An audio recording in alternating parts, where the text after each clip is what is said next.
Hey everybody, Nick here with Starfall Sabers, and this video is for my client who recently purchased my personal saber, Sanctum.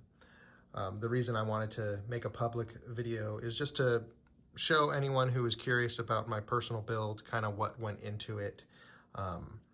And I also wanted this just for archival purposes to look back on if I ever miss my saber. But this one was really special to me. If you've been following me for a while, I always say when I build a personal saber, I'm never going to sell it. And then I always do eventually. But I think I held on to this one the longest. But I'm not really a big collector. And so while I hold on to my personal builds for a while, because I love building sabers and I just have so many ideas, sometimes I feel like I need to let something go, to not have attachment, so that I can free up some creative space to eventually build myself another personal. I don't necessarily have plans to do that anytime soon, but this, I just wanted to take a little bit of time to showcase this video. So it's going to act as the instructional video for my new client, as well as just showing off some of the features. So I believe, I'll have to check, I believe I already did a video for this saber in its first form, but then I added new features to it. And so this one's gonna go over those. So Cal from KR Sabers, occasionally I'll buy some just spare parts from him. He has a lot of just like scratch and dent pieces, or just pieces that he never used. And if you've been following me a while, I love to take found parts, whether they're just random junk to discarded saber parts, and I also scratch build pieces as well. And I like to combine them and to make something new, because I think that's when the most interesting lightsaber hilts come together, is when they're kind of cobbled together from all sorts of stuff. Very similar to how the original prop makers made the first sabers in A New Hope in the original trilogy. So what's really unique about this saber is it has some vintage pieces on it. These are some vintage pieces from a flash gun build. I forgot where I got them from, but from the 50s, 60s, and it's like chrome plated brass. And so when you remove some of that, you get this really nice distressed brass look. So I had added those pieces into the build. But the build originally started when I came across this balance pipe from a vintage Rolls-Royce jet engine. These balance pipes are very similar ones. This is an MK8.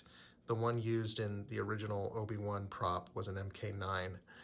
But Cal from KR Sabers, in kind of like a lot of products parts that he sent me, he included one of these balance pipes. And I've always loved the Obi-Wan saber and the Luke saber from, in Return of the Jedi when he rebuilds it. But and I never had an authentic or close to authentic piece to build a saber at. So I had set this aside to use as my personal saber. And then I had found this piece somewhere. I was in a Harbor Freight. I forget what it even went to, but I thought it would be awesome as like a thin neck section of it.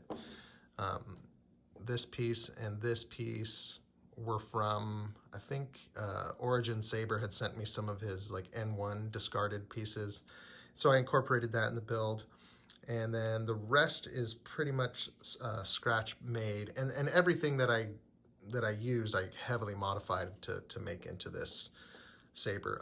Originally, it did not have this grip sleeve or this brass piece. I used this to connect, because I had to take the saber apart to install this sleeve, and so I reconnected it with this brass piece, and it steps down. It adds a lot of character. And then once I had done that, this kind of actually became the inspiration for the Alliance saber run that I just recently sold and got all those pieces shipped out. So that's kind of the backstory to this saber. I really always fell in love with the bell style emitters, and to have a vintage piece, even though it's not 100% accurate to the MK9 model number. This is an MK8. I just thought it was really cool, and so yeah, that's kind of the backstory behind the saber. I also heavily modified this piece. It had this insert in here, and I thought it would make a really cool blade plug. So this whole top piece comes off as the blade plug.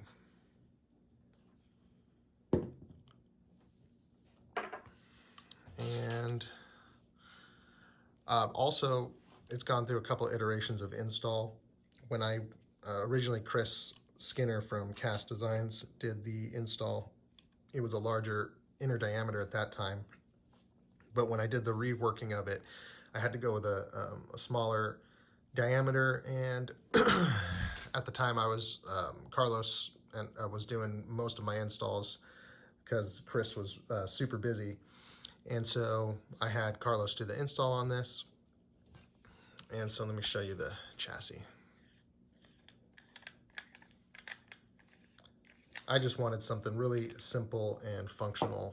I'm not a big, for me, it's more about the hilt than it is about the chassis. I know some people really love the intricate chassis, and I've done some handmade ones, and they're really cool, but I just, the hilt sits on my, on my stand, and I just look at that, so I'm not too concerned with the electronics. But this is a really nice, compact little build. Again, 1-inch OD. And so Carlos was able to put the Profi board on an angle here. You got the on-off switch on the side. Of course, he did do some cool stylings on it. 24 millimeter speaker, but this saber is incredibly loud. So just when you go to put the new battery in, just make sure the plus lines up with the plus indicators here.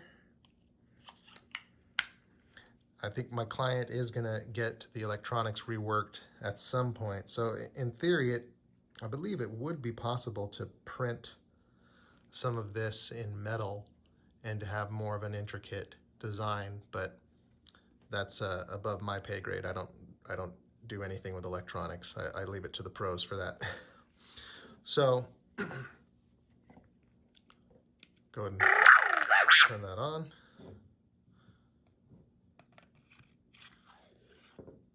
Install that there. And then these threads, when you go to put it in, just if they're binding, back it back out and try it again. They're just very thin threads on the piece that I used, so you don't want to force it.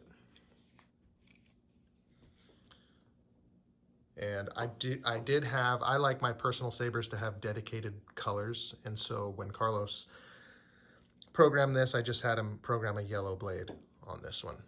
But again, that can be changed.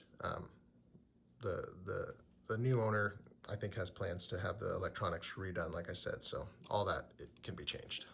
You have gesture controls.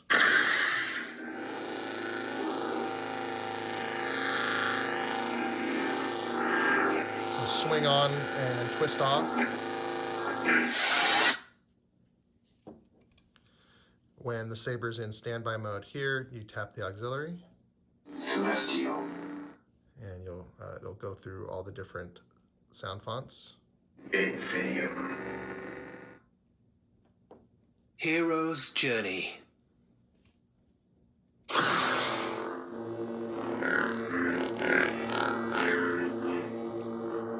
Long press to power down. So it does have a fairly shallow blade socket. I think it's about an inch, maybe an inch and a quarter. So blade in, just make sure you're applying some pressure to the pins.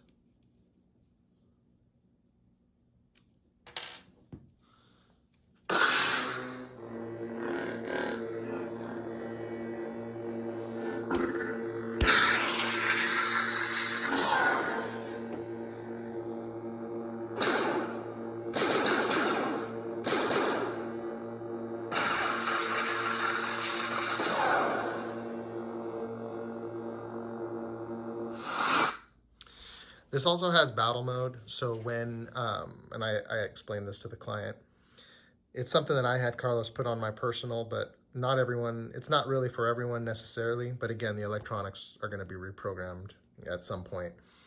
When the saber's on and you push auxiliary, then as you swing the saber around, it kind of mimics blaster blocks. But it can get kind of annoying if you're just trying to swing it around. I'll see if I can trigger it here.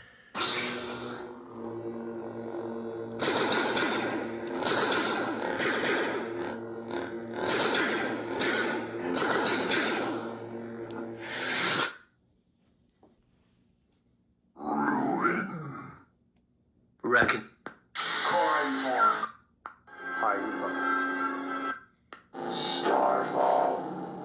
I actually want to show you that reconcile font because it's one of my favorites.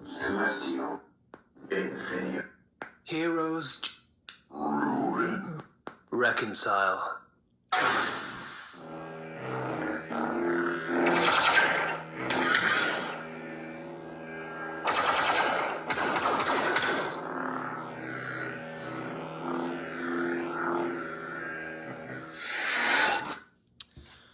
So that's the basic functionality of the saber.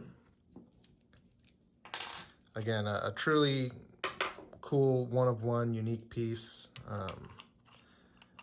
Kind of hate to sell it, but you know, life happens. And what's good is my client who's getting it, I didn't even realize this. He had wanted this for a long time. He has shown me how he had pictures of this saved. And so as soon as he saw that it was going up, he messaged me and snagged it. So it's going to a good home. I know it's going to be really appreciated. When you're done using the saber, go ahead and just flick that off to conserve your battery.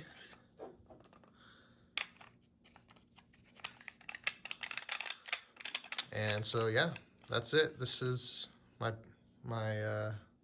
former now personal saber, Sanctum. Hope you enjoyed the video. Thank you to my client for the support, and we'll see you next time.